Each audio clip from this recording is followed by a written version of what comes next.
గణపురం మండలంలోని Singareni ఓసీ3 open cast గనిలో contract కార్మికులు ఆందోళన చేపట్టారు.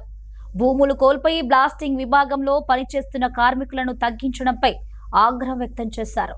సుమారు 5 సంవత్సరాల క్రితం భూ నిర్వాసితులైన 81 మందిని కాంట్రాక్టు పద్ధతిలో బ్లాస్టింగ్ లేబర్లుగా నియమించాలని కార్మికులు తెలిపారు. అయితే అనంతరం వారి సంఖ్యను మొదట 56 మందికి, ప్రస్తుతం 46 మందికి కుదించారని ఆవేదన వ్యక్తం చేశారు.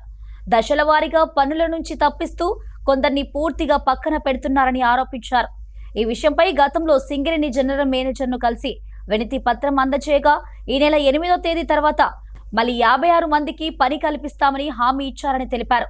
కానీ ఇప్పుడు 56 మందిని కొనసాగించడం కూడా సాధ్యం కాదని అధికారులు చెబుతున్నారని కార్మికులు ఆగ్రహం వ్యక్తం చేశారు. ఓసీ3 వద్ద ఆందోళనకు దిగారు.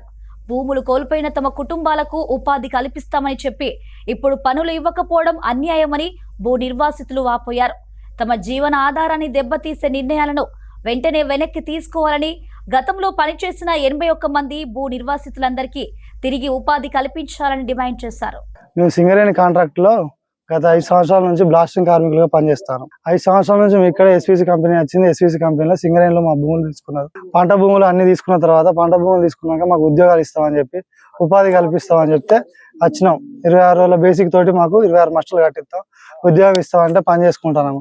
ఇప్పుడు పని చేసుకున్న కార్యక్రమంలో అందరం మాకు 81 మంది ఉండే, 86 మంది ఉండే. మేము అందరం 86 మంది ఉంటే 4 యాక్సిడెంటల్గా ఆడాడ ప్రమాదాలు జరిగి చనిపోయిన వాళ్ళు ఉన్నారు. అట్లా పోగా ఒక 81 మంది ఉన్నాం. ఇప్పుడు 81 మందిలో మాకు 56 మంది, 25 మందిని తీసేసి 56 మందిని ఇచ్చారు. ఈ 56 మందితోటి మేము అందరికి రొటేషన్ పద్ధతి లాగా మేము ఉద్యోగాలు చేసుకుంటాను, ఎవరికి ఇబ్బంది లేకుండా, ఎవరి పొట్ట కొట్టకుండా. ఇప్పుడు ఈ 56 మందిని కాస్త మళ్ళీ తీసేసి 15 రోజుల గడువు పెట్టి మళ్ళీ 46 మంది చేసిండు. ఈ 46 మంది ఏంది అని చెప్పి మేము జిఎం సార్ కాడికి అక్కడిక్కడికి పోయి తిరిగితే జిఎం సార్ కూడా ఒప్పందం ప్రకారం ఒక 15 రోజులు గడువు పెట్టిండు. గడువు పెడితే ఆ గడువు దాకా ఆగండి అంటే మేము ఆగినాం. ఆయన మాట మీద విలువ ఇచ్చి ఆగితే ఆ 15 రోజులు కూడా గడువు పూర్తయింది.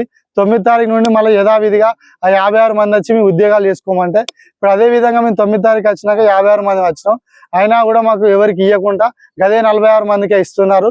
మేము ఇక్కడ ఇప్పుడు 46 మంది వద్దు, మాకు 81 మందికి ఉద్యోగాలు కల్పించాలి, ఉద్యోగాలు 81 మందికి ఇవ్వాలని చెప్పేసి ఇక్కడ కూర్చుంటే, ఇవాళ మేము ఇక్కడ ఉండగానే బ్లాస్టింగ్ చేయకూర్రి, బ్లాస్టింగ్ జరపద్దు, ఇలా మా బ్లాస్టింగ్ వేరే వాళ్ళు చేయొద్దు, మా పని మేమే చేసుకోవాలి అన్నా కూడా వేరే వాళ్ళతోటి మా బ్లాస్టింగ్ పని వాళ్ళు చేపించి ఇప్పుడు ఇక్కడ కూర్చున్న తర్వాత బ్లాస్టింగ్ కొట్టకుండా మేము ఆగితే, మేము ఉండగానే అందరూ సార్లు, పీఓలు, మేనేజర్లు అందరూ ఉండగానే, పోలీసు వాళ్ళు అందరూ ఉండగానే మా ముంగటనే బ్లాస్టింగ్ కొట్టడం జరిగింది. బ్లాస్టింగ్ జోన్ నుండి మేము 500 మీటర్ల డిస్టెన్స్ లో ఎప్పుడుగా నుండి బ్లాస్టింగ్ సెంటరింగ్ లో పోయి మా పనులు నిర్వర్తించుకున్న తర్వాతనే, క్లియర్ అని చెప్పిన తర్వాతనే మేము బ్లాస్టింగ్ కొట్టేది.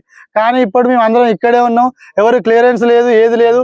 మనుషులు ఇక్కడ ఉండగానే మా ప్రాణాలతో చెలగాటం ఆడుకుంటా బ్లాస్టింగ్ కొట్టి మమ్మల్ని చంపే ప్రయత్నం చేశారు. దీనికి తగిన పరిష్కారం చూడాలి ఇక సార్లు అందరూ. ఇది జరిగేదాకా ఇక్కడ నుంచి కదిలేదు.